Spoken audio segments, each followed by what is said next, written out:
Happy November, and thank you for joining us today. We have Michelle Lamont with us. She is a motivational speaker, a life coach, manifestation master, just about any and everything that you can do in life. She is amazing, and she's joining us for our final episode of the Boss Babe series, which is highlighting basically hardworking entrepreneurs who started from humble beginnings and have created amazing things out of their passions and their life's work. So Michelle, how are you? I am phenomenal. Awesome. We are so excited to have you. Can you tell us a little bit about your background and what you do as a motivational speaker? So I'm a mindfulness master and a meditation expert, as well as a life coach, and I'm a motivational speaker, and I still am a publicist. So I wear a lot of different hats on any different day, but I believe that my purpose in life is to help people understand that they have full access to everything in this world, but they themselves limit themselves by the language or the words or the ideas that are ingrained in their heads that they subconsciously don't even understand that they're putting out there. And I had worked my whole life as an entrepreneur. My first company, I started with $250, a car that went in first, third, and reverse. The sunroof only went halfway, so when it rained, I had to put trash bags up. And I worked 50 jobs. I rolled pizza dough at Domino's. I waited tables, hosted, you name it. I did it while doing my job. Right. Then the second after that, by year 3, seriously in debt, and by year 5, I was doing about $1 million in sales and had stores across the DFW area in Galleria, Willow Bend, North Park, and Stonebriar. Love it. But then when Al Gore invented the internet, zig it out. Then I didn't have, retail was just going away, Right. So I had to come up with a new plan, and I had already developed such a good relationship in this community, doing always doing segments on Good Day and Fox and DFW and Good Morning Texas, that I went and studied public relations, because I had built my nothing brand into something really big where we employed over 60 people, and we had, we donated to a huge number of charities through these stores. And that's awesome. Yeah, so I was like, okay, let me try this again in PR. And instead of 5 years getting to the top, it took 45 days. That's amazing. I was working with Bravo within 45 days. And shout out to Bravo. Hey. On my first red carpet within 60 days or 90 days in LA. That's awesome. With all the housewives and all that kind of stuff. And I've been doing that ever since. And then about 3.5 years ago, I went through a very tumultuous divorce. And every hurdle that ever has come into my life has actually been an incredible blessing. People think, oh, this terrible person came and did these awful things to me. That was a secret angel. Because if you didn't have that negative energy in your life, you wouldn't want to find a resolution for it. You would just keep living in that complacency, that place of complacency where you're constantly okay with things. You're just numb to life, and you turn to alcohol or food or drugs or whatever it might be, more so because you just don't want to be awake, because awake is a very hard way to be if you're doing it the wrong way. And I was doing it the wrong way for a long time. And so a friend of mine gave me a book, The Secret, many years ago, and I read it and I was like, whatever. If I can't do it, Michelle Lamont can't push that rock up the hill, then it's not going to happen. There's Thanksgiving, Easter, that was about it for me. And I read The Secret and I started understanding and studying the law of attraction. So then I got one association with the law of attraction. Then I got a master's in the law of attraction. And what it said to me was that the spirituality of it was taken out of it. And I think that's what the biggest missing link was. So I started to understand the laws of energy, the laws of motion, the laws of attraction in a different way, and studied mindfulness and meditation, and it completely changed my life. And I started just saying that I didn't have to fight so hard anymore. Right. I could just call into action all of this positive energy that was circling in me and protecting me all the time. And it wasn't just me. I wasn't alone in this world, and neither are you. Mm-hmm. And so after a very painful year, I was like, okay, let me figure this out. Figured it out. A lot of crying, a lot of pain, a lot of forgiving of a lot of people in a lot of situations. I don't know if I've told you this, but I've been homeless since I was 10. I didn't know that. Yeah, when my mother died, my dad, he did what he thought was best for me, and he drove me to Waco, Texas, in the middle of the day, took me out of school about a couple of months after my mom had passed away from cancer at MD Anderson, and drove me down to the Children's Methodist Home in Waco and left me. And so going from like J.J. Pierce, Richardson, North Dallas, right, to the dregs of society, immediately after losing my mom at such a young age, to me was a curse. Now it's the greatest gift of my life. Because people also have to remember, Waco isn't the Magnolia Market you see now. It was not that 10, 15, 20 years ago, even 5 years ago. Yeah. So I couldn't even imagine what that was like as a child. Yeah. And he kept my brothers. So all of these events that have happened in my life, I used to see as like, these were my battle scars. Right. Right? Like, I won this victory. I won that victory. Instead, once I understood meditation and mindfulness, and I really got back to the spirituality of things, I realized that these were just angels disguised to help this soul's growth. And I believe that we are humans living a spiritual existence. I mean, we're spirits living a human existence instead of humans living a spiritual existence. So if you think of yourself as what am I supposed to learn in this situation so I never have to learn this again? What is the benefit of my soul in this situation? Mm-hmm. Whether it's abandonment, whether it's losing your parents. I mean, I was abandoned, alone, lost, left out in the cold, but I still made it. I was vice president of my class. I got bused into a school. It said Children's Methodist Home. We're called Homers. And one day I remember I was in class. I put myself in AP classes because I wanted to get ahead, and mm-hmm. I wanted to make my mother proud because I'm a first generation American Colombian, and on my mother's side. And so I was like, okay, what am I going to do here? I'm going to try to work the hardest, and do the most. Right. And my tagline was, Lamont will get you heard. So even back then I was a marketer and didn't know it. Right. But I've always, those things in the beginning, I thought they were like curses, and they were, terrible things. They were blessings. And even the demise and the situation of my marriage was a very tumultuous one as well. And I forgave all of it. And I love my father now. I mean, he's passed away. I hope he feels that love, that I get it, that he was trying to teach me independence. And the pain of this terrible marriage was teaching me to stand up for myself. I can walk into a boardroom, I can walk into a newsroom, I can walk into any situation, and I am always thinking everybody here wants me to win. But in my personal relationship, I couldn't have that. Because at my childhood, it was messed up childhood in my mind that I didn't deserve that kind of love. So right. I was comfortable with less. And then when I realized how little I was accepting for myself, it was a lot easier to let go and even easier to forgive him and myself and allow manifestation and mindfulness and spirituality and these angels to come into my life. So I can do something like 27 Marbles and change my life and move in a different direction and still do PR. Right. And still do the other things that I do, because there's no need to put anybody in a box. We are what we say we are. So if I say I'm 50 things, I'm 50 things. And I love that. And tell me a little bit more about 27 Marbles. So I decided that for my mindfulness and my life coaching, in order to lead, I have to be a great follower. And a great leader is a great follower. I think that's so important too. Yeah, so important. Yeah.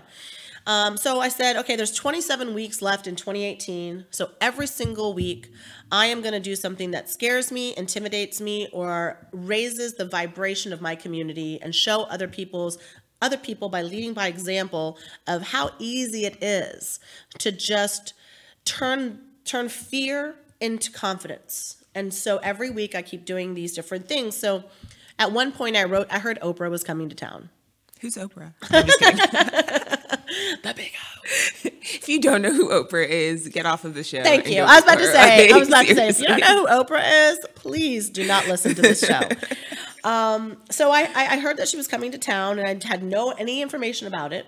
So I just wrote it down. I said, meet, interview, or photograph Oprah. 4 nights later, I was supposed to go to an event for a friend, and I didn't want to. So everything in my mind was like, oh, it's raining, stay on the couch. Right. Housewives are on, stay on the couch, et cetera, et cetera. Well, issue by issue by issue got relieved, and my friend who was having the event texted me, please, please, please come. I really need you to come. So I said, okay, get there. 100 people at this event. I walk around, and something says, go to the back of the room. And you have to understand, it's not like I'm losing my mind that I think things are going on. Right. It's just this intuitiveness that is on a heightened level where I can, such an empath now that if I walk into a room, I can feel other people's emotions and I instantly know what she needs at this moment or what this person is feeling. And so it's just this way of this vibration that I have to really cleanse my energy every single day because I absorb people's energy so much. And so when I'm in a big group, I'm not as comfortable anymore because there's so much stuff out there. And something said, go to the back, go to the back. And so I just have this intuitive feeling and I go and sit down next to this person on the couch, don't know her, never met her in my life, start talking to her. And I said, are you happy? And she said, well, I make a lot of money. And I said, well, money is just energy. If you want to change your money, just change your energy. It's very simple. And she was like, well, not really. And I said, well, let's work on that. I don't know you, but my name is Michelle Lamont, and we're seated together tonight for a reason. And it's Tuesday, and we're in South Dallas. Let's go to lunch tomorrow. Let's make the most of it. Yeah. So then a few minutes later, I said, so why don't you tell me? I was like, Kayla, why don't you tell me what you have going on in your life that is making you happy, that you are excited about? And she was like, well, I just got the contract to represent Oprah Winfrey when she comes to town. How ironic. So, well, there is no irony. Right? And those are what you call synchronicities. Exactly. Okay. So that's like you're either putting it into the universe and the universe is meeting you where you are, or the universe didn't know you wanted this and then you put it out there and it says, okay, pay attention. Because if you listen to your intuition, we're going to guide you. But if you stay at home on that couch and watch that TV, that's not going to happen for you. And that's why I think it's so important to say yes, so important to be open to different opportunities, different experiences. You never know when your network or a certain event or whatever it might be that catalyst for bringing you to where you want to be in the future. Well, what you have to remember is unless you speak it, it cannot start. So to have the wanting in your heart is one thing, but to say it out loud, I want to this. How are the mountains going to move and the water is going to part for you and the universe going to bring everything to you if you're not speaking it out? So if you say, this is what I want, and then an event comes up, it's because they're going to give you that opportunity there. So you can go to the event and be the same person you were before you went there and do what you normally do, go to the bar, go get your gift bag. Instead, I was like, I'm just going to walk around and, oh, look at that person. I said, well, she's sitting by herself and she doesn't look very happy. So I just thought maybe I'll cheer her up. That was my first thought. And it ended up being Kayla Tucker Adams. Thank you, Miss Adams, and love you, girl. And put me on the red carpet. And, of all of the thoughts that went into my head about, actually, I just thought maybe a photo bomb, but to be on the carpet with so many reporters, hundreds and hundreds of people, no media outlet that I'm representing, no way to get the message out that she would need to talk to me. She did an interview with me on the carpet. And how many interviews were done that night? I mean, I think something like 6 total, which is out of insane. hundreds, out of hundreds. Everybody did it where like there was 100 mics and she spoke, know, technically that's called a gangbang in PR because you have 50 mics. What I said to my friend, Monica Hernandez, she works at ABC. She was with me at the carpet and I got her on the carpet with me. She's like, well, let's go down here. Maybe we should go down here. And I said, Oprah's going to come right here, because when everything is in alignment for you, you just know it's going to happen. And when I got to the carpet, I was like, somehow, some way, I'm going to meet Oprah. I'm going to shake her hand. I'm going to talk to her. And she grabbed my hands. We talked about manifestation. We did an interview. And I didn't even have a mic. I didn't have makeup on. All I had was this iPhone. That's it. And I'm over here like, shout out to Apple. Hey, thanks for coming in clutch. Hey. And what that also says to me is that exactly how you are is exactly what is needed. You don't need a ball gown. You don't need this. Everyone's like, the one thing I used to hear when I would do a lot of business speeches, when I was doing a lot of that kind of business speaking for women, I would hear, this is exactly what I want to do, and I know this and this. So as soon as this happens and this happens and this happens, guess what? There is never a good time. Right now, today, 2 seconds ago, that's when it was a good time. Mm-hmm. You just have to put the energy in motion. Things will fail because that's not the way it was supposed to be. Right. And if you keep trying to knock down a door that's closed, you're going to get another closed door and you're going to get another closed door. But when you see a little crack in the door and you try to open it and it opens wide open, you're like, well, this was too easy. Exactly. Those are the things that we oftentimes overlook. We're like, it can't be that. Or growing up in like a faith-based home, obviously you go to church a lot, very spiritual. And I remember hearing basically this parable, and it was about a guy who is praying and praying and praying. He's stuck in a well, praying and praying for God to have somebody save him. So a horse comes up with a rope, and he's like, no, that can't be it. Keeps going. Days go by. Same thing happens. Can't be it. Finally, God forbid, he dies. And then he's like, God, why didn't you send somebody to save me? He's like, I sent you a horse with a rope. Like, it was right there. You just didn't pay attention. Yes. So it's basically saying the same thing. Sometimes you have to understand that sometimes the things that happen that you overlook and you think, oh, it's so easy. It's so simple. Like, it shouldn't have been that simple. There's no way that could be it. That's what you need in life. Yeah. And some of my friends make fun of me now because I'm so like not about it. I don't lock my car. I leave my patio door open. Okay, don't Google my house. Okay, I was about to say, look. But I believe and I accept the fact that I am a protected child of God and that my angels are surrounding me all the time, sending me signs and messages and hints and clues, and they're doing it for all of us. Mm-hmm. But people, they live in such a human existence and an ego. So in ego, we believe if we work really hard, then we're going to get something. Right. Okay. And what is ego? Well, ego is edging God out. So if you take away what you think is supposed to happen and just say, I always go back to Oprah. She said the whole story of her being on the track that day, for The Color Purple with Steven Spielberg. She said that she understood from that moment on that she surrendered. And she told God, use me for your highest and best good on this planet. Whatever, use my gifts and talents for the highest and best good. I love it. And so that's what I say every time something goes like this, turns this way. I'm like, why was I shown that? Is that a sign for me to pay attention here? because I'm in La La Land? Right? Right. Or is it a sign of something else? Should I be opening a different door? And so, because if you're an entrepreneur, the one thing that you think is that you completely know what you're talking about, right? You feel like, I know this. I know retail. I opened up 5 stores. I had 60 employees. I know PR. I moved my company from, this much dollars in this to winning every award in the city, to being on TV all the time, to having huge notoriety for my brand, to moving into publicity and instantly getting success with that. So you think you know something and then you know nothing. Right. Right? You know nothing. Absolutely nothing. And so that's where I live now. I live in a state of constant wonderment. Because I feel like the second I feel like I'm an expert in something, I'm an expert in nothing.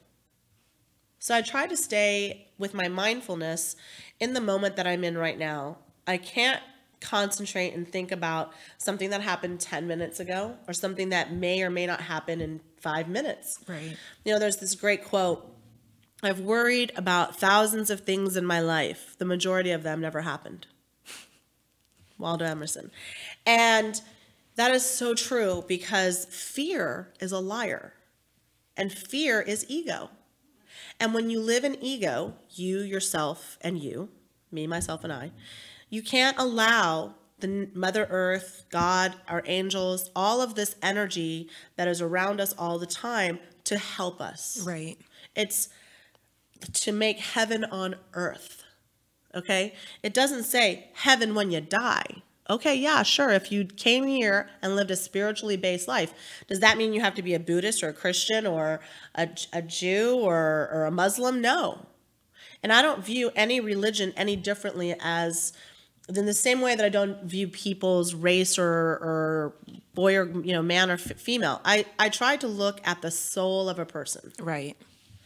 And everything else is a mask or is a test for you. Who are you as a person to see the true me?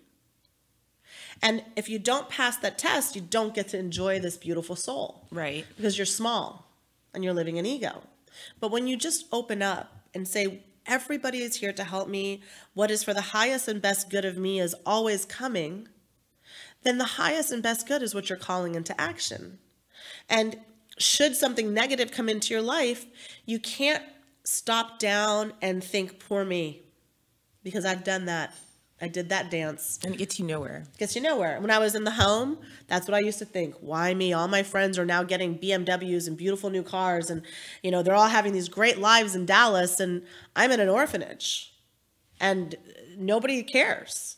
Or when I went to college and I had to work 6 jobs. And then I got into a marriage that was a very, terrible situation. And finally got out of it 19 years later. So I look at those things as those were not curses or bad lucks or negative situations. Those were some of the greatest gifts because everything is either a lesson or I win. Mm-hmm. And if you think of it in any other way, you're living in ego. And I was an egomaniac. I mean, the name of my company is Lamont PR. It's Michelle Lamont. Even during my marriage, I never changed my name. I was born Michelle Lamont, blah, blah, blah. Now I'm willing to change it for, whatever God brings me. But other than that, I'm cool. I'm cool. And I never live in fear of money anymore. I used to live like I'd have all these credit cards that had no balances. So if everybody fires me, I can live off my credit cards for 6 months. Right. And then I said, this is not of the highest energy and vibration. So I canceled every single credit card. And I said, what is for me is for me. And I will never worry about money ever, not one day again for the rest of my life. And I haven't since that day. Which is amazing. And I write down what I want. I want to travel. And then I got free airline here. And somebody was going out of town and their beach house was empty. And this other friend was going on a work trip and was like, hey, come and stay at this 5-star resort with me for just your airfare. And you're like, okay. Yeah. I'm like, come on, universe. Come on. Right. Come on with it. I'm ready. And so that's pretty much what it is now. And so now I really want to help people understand and learn how to tap into their own goddess and godness, and understand that everything that they desire, they're blocking. Because have you ever heard somebody say, I know one day, well, right there, just that one phrase is stopping it from happening today. Right. Right. Or even tomorrow's going to suck. You're already putting out there that you're going to have a horrible week, or you're going to have a horrible day, or you're going to have that fight with your boss or your spouse or whoever it might be. But all of those things that we say just casually, we still project that energy out. So what happened if you never apologize again? I have a no apology rule. I don't apologize. If y'all would have seen my face. Okay, now let me explain to you. I'm not saying that I'm never wrong, okay? Because I don't look at things as right or wrong. I say the energy is supposed to be with me or it's not.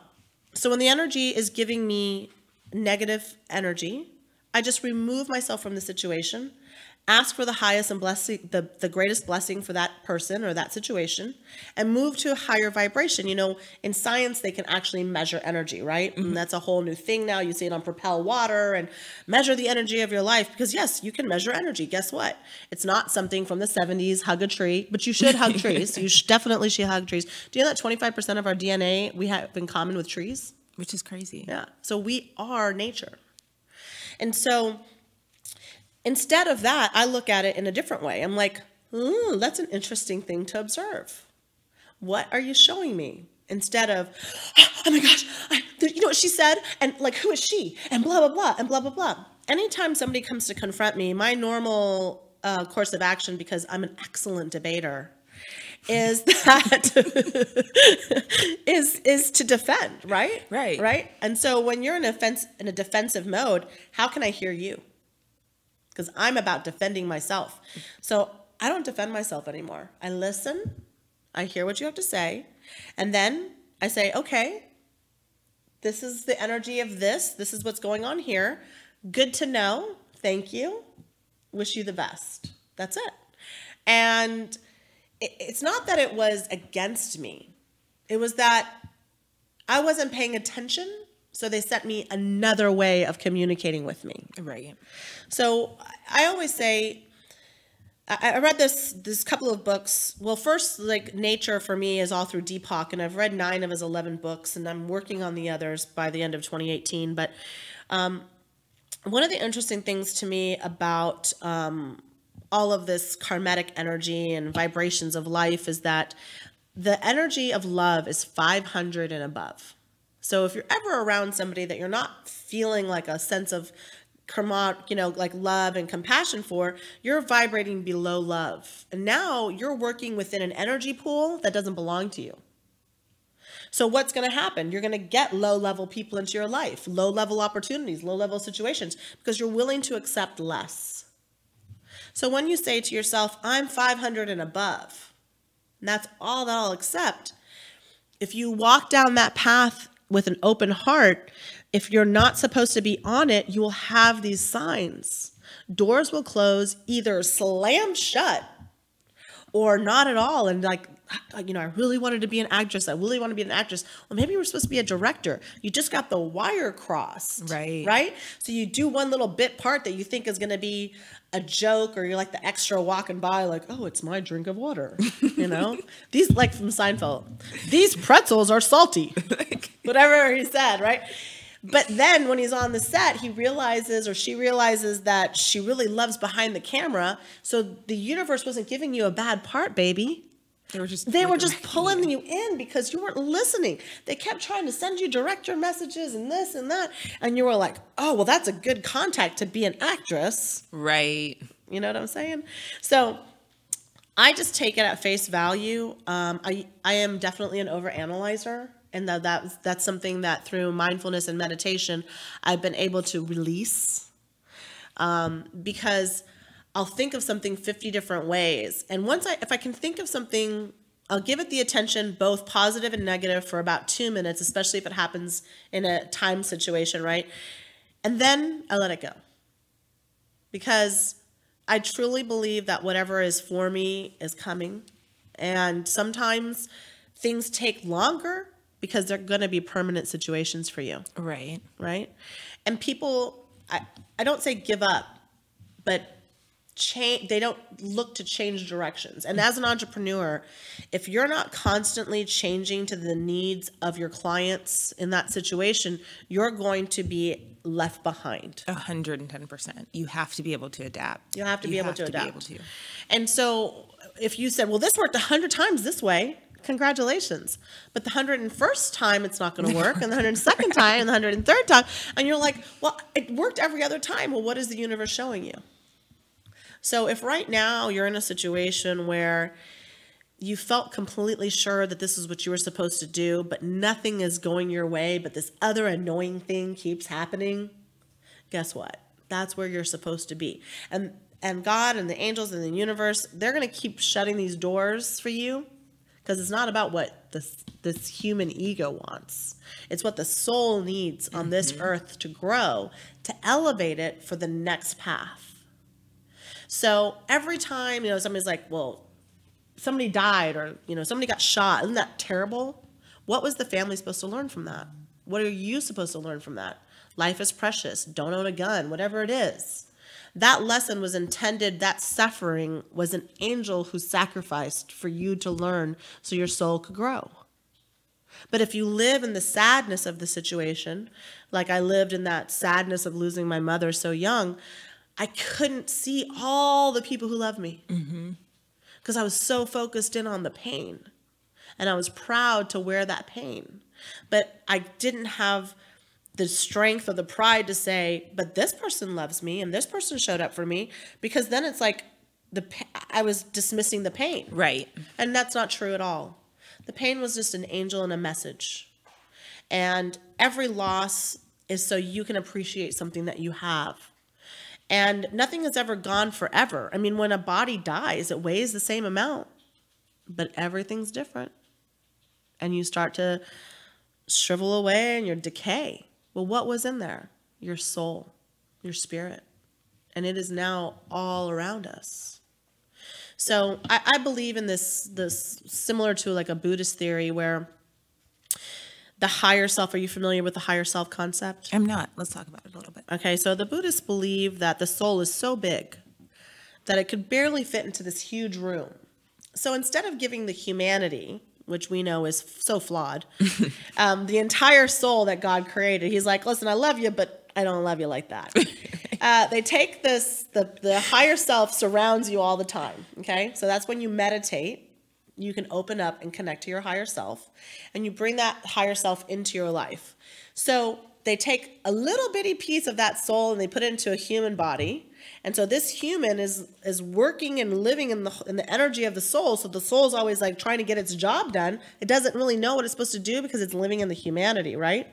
So when you go into meditation and you go into mindfulness, you ask and connect to your higher self, which is intuition. Then you've got a team going. It's not just you, and you're never alone. Because you have not only your angels and your guides, but you have God, and whatever you want to call God is cool, higher energy, okay? The creator, the ultimate source of everything. I say that I'm not into a religious one particular thing because I believe when I meet Creator, God, He's not going to say, well, were you Jewish? Were you Buddhist? What did you believe? He's going to say, how did you treat all the things I created in this world? The flowers, the trees, the insects, the animals, but then the people, my most precious gift. What did you do on a daily basis to make everybody around you feel a piece of love? Were you me in the world, or were you you in the world? So for me, I've always been me in the world. And especially after my mom died. I stopped being sweet, kind, big-eyed, open-hearted Michelle. I started being very protective, and I'm going to make everything happen. Yes. Mm-hmm. I mean, I would slap your glasses off if you were looking at me the wrong way. Right, just that hard exterior. Yes. No one's going to mess with me. No, and but it wasn't until I got divorced that I realized that I was never alone, and that what was for me was always for me and protecting me and loving me, but I chose to live in that pain because it was easier. And that fear kept me safe. But to let go of it was scary, because then you're like, wait a second, it's all up to me. It's not luck. I hate when people say, well, if I had been born a Kardashian, really? Really? Because you could be that Kardashian if that's what you really wanted. Right. Right? You could be the Kardashian of Plano or the Kardashian of Louisville or whatever it is, you know? But it's this envy that you think, wouldn't it have been better if I was born black? Or wouldn't it have been better if I was born a man? Or wouldn't it have been better if I was born 6 feet tall? Y'all came to this decision before you got here. We're in charge of nothing. The soul is just here to learn and grow. Right. Right? And so when you remove yourself from that situation, you go back into spirituality, you can see that everything that is for you is all around you. And you can ask, so I always ask for signs.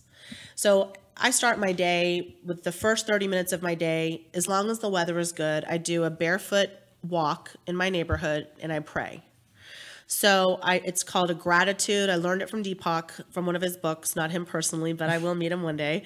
Because I just put it out there. Exactly. I just put it out there right now. I've never said it. This is the first time. So when I meet Deepak, I'll come back. And I just start with, Deepak says that if you can appreciate nature in its entirety, then you can understand that abundance is everywhere. And once you appreciate, like if you walk past the tree and it was green and today it's a little bit orange, and you say something to the universe about it, you're in complete alignment with the universe and all things of nature. And Deepak believes that abundance is through nature. So you're abundant by nature. Have you ever heard that term? Mm-hmm. Okay. So I started with that.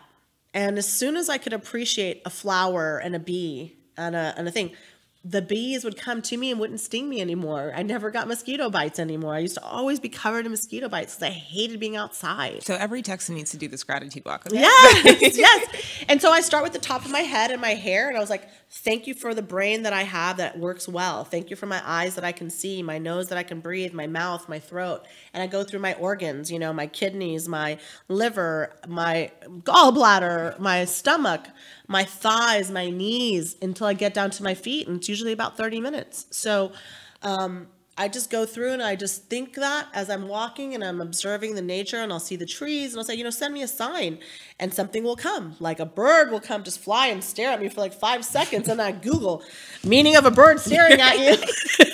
And then it was like, oh, good fortune is coming, or like, that's an angel of this. And I'm like, it's an angel of blah, blah, blah. And I was like, okay, so I'm going to get a new car, I'm going to get a new client, or something's going to happen. And then like 2 days later, or a month later, or an hour later, I'll get a call and this thing will appear. And I'm like, you're so funny, universe. Like, I got you. Right. I know it sounds, I don't know what it sounds like. And obviously, a forced labor of love is the entrepreneur's heart song, right? Right. I started when, you know, I didn't have anything, you know, car and first, third, and reverse. And then I grew it to this, and I had this many employees. But the whole time you were putting the energy into the universe, you just weren't asking for help. And this great writer, Belinda Womack, have you ever heard of her? I have. Okay. Super good. Yeah. So she's an angel expert. And Belinda says each one of us have 3 to 4 angels that were assigned in our lives in different stages. And the higher you get to 500 and above elevation of love, the better the angels, because you're open to it and they can work through you to help others, because you want to live a life in service. Mm-hmm. And so anyway, she says that when you're not calling on these angels, they're all on a break, like a smoke break. Just chilling. Just chilling. Netflix and chill. Netflix and chill. Okay, so let's say you have 4 and he's got 4 and I've got 4, but you're not talking to yours and he's not talking to his. Well, then we have all these unemployed angels sitting around waiting for us. So I started doing this. I was like, okay, I'm going to assign 1 angel to parking. I never want to have a bad parking spot. I don't want to worry about money. I had an issue with the IRS. Literally IRS expert came into my life 2 days later. Crazy. Cleared everything up. I love it. Yeah. So anytime I'm like a beauty angel, a diet angel, a jeans angel, just kidding.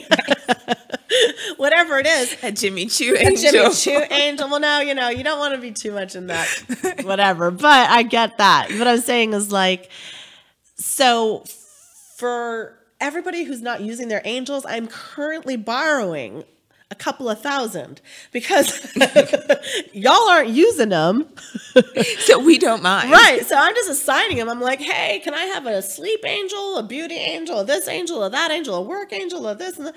And whatever it is, I don't ever, I used to be somebody that would think of 50 different outcomes. Now I just know that once I've prayed on it, asked for it to be assigned, it's taken care of. It's like this harmony that I live in now, that somebody said something terrible to me yesterday, painful, mean thing. And I instantly remembered how important it is to have grace. And I just looked up at them and I didn't defend myself or fight. I saw them as their pain. So I responded to her in a love reaction instead of her bigotry and hatred was more than I could probably, like, this Michelle is not, comfortable or used to being around anymore because you have to be 500 or above to be in my room, around me, and it was so evil and so mean, I said, these Honduras people are coming in that are on this pilgrimage to America. Mm-hmm. This person said, why would we want these rapists and murderers here? Blah, blah, blah. They should go back to where they came from. They're not welcome here. I said, I'll take a family. I'll take one. And she was like, you're going to allow these people into your homes? You're what's wrong with our country. You're exactly what's wrong with our country. Now, normal Michelle, Yeah, okay. Let's okay. Got my Nikes in Listen, the trunk. Got my earrings off. Okay. What do you mean? Okay. But instead, I thought she's so scared of losing whatever it is that she's worked for, that she's intimidated by somebody who just wants their child to have an education, who wants to be able to drink clean water and vote in a real election, hopefully a real election. Thanks, Russia. But what did that teach our country? Right.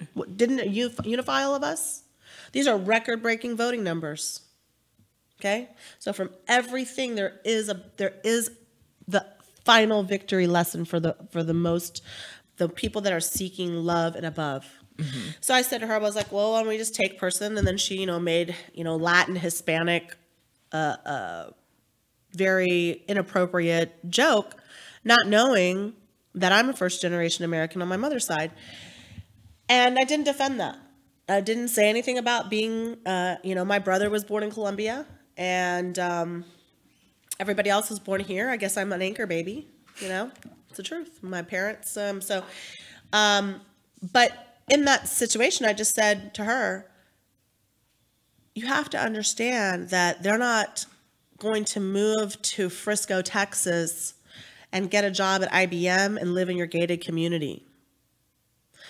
These are women and children that are coming here for refuge. And if you're intimidated by that situation, and you don't want them here, would you be willing to donate $1,000 to let them live in a nicer place than the tent that the president is going to set up for the families? And she didn't have anything to say because she has millions of dollars. What's $1,000? That's like Starbucks. She goes, well, no.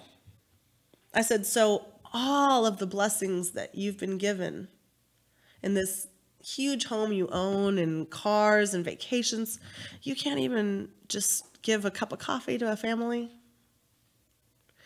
Well, Michelle, that's not the point. Then what is? Money is only energy. And all these people are doing is putting their energy into their plight. Why were they born on this continent instead of this one?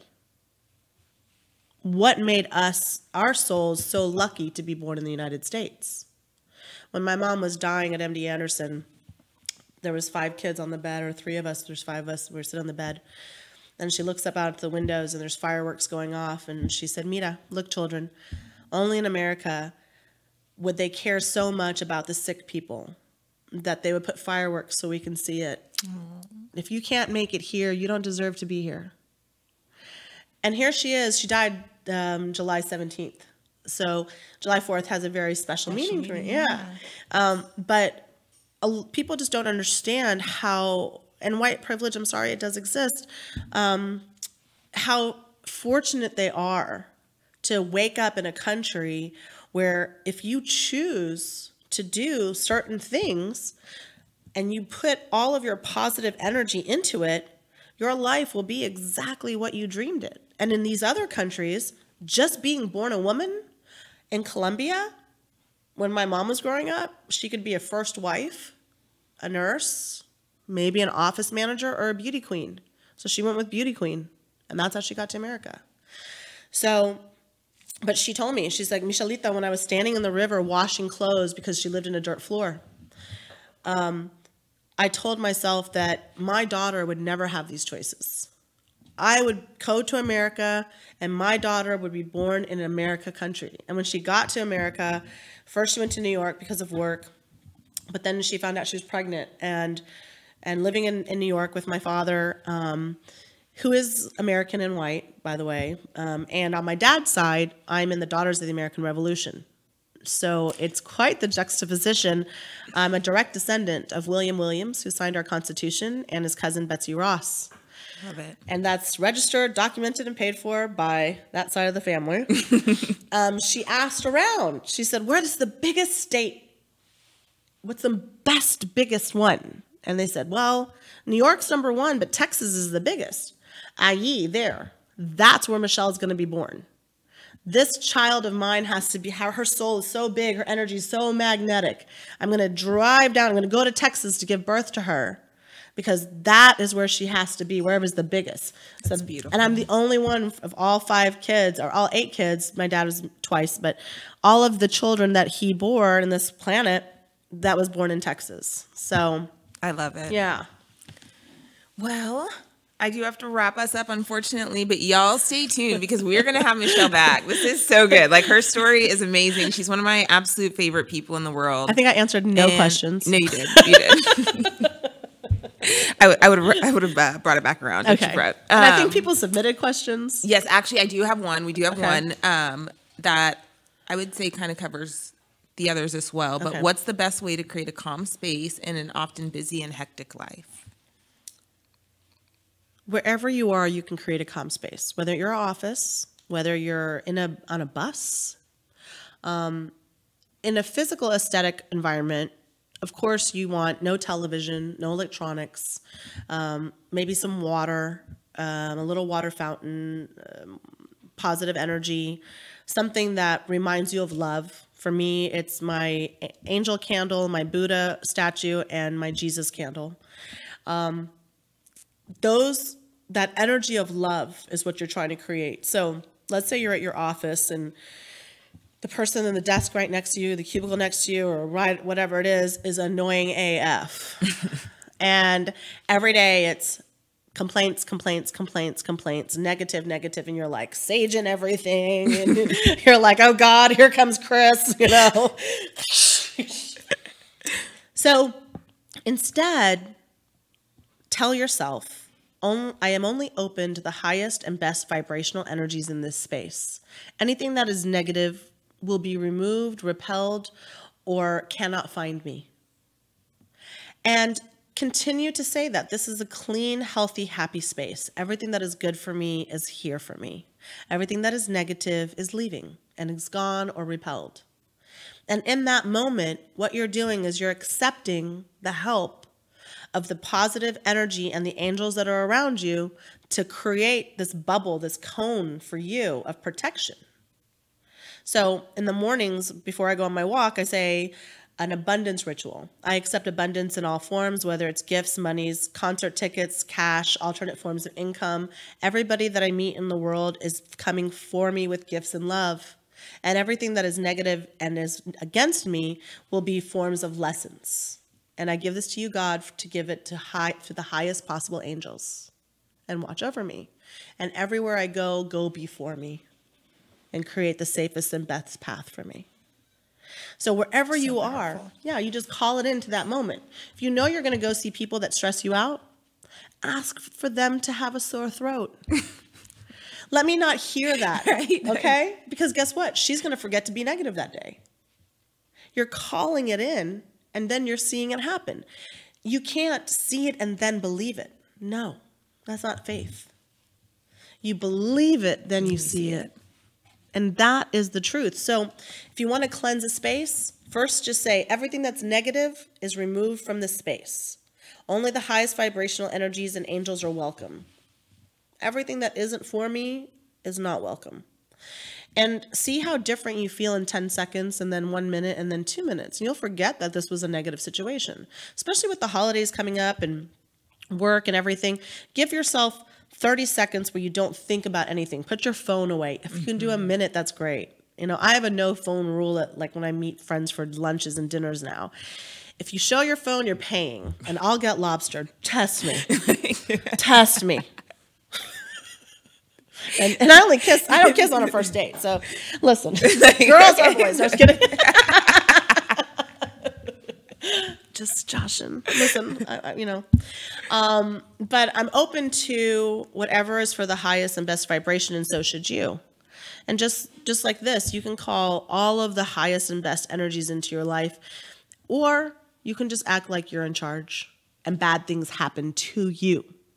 No, it's because you're not talking, so they're just going to start sending things to you to make you pay attention, and you're like, man, why is all this bad stuff happening?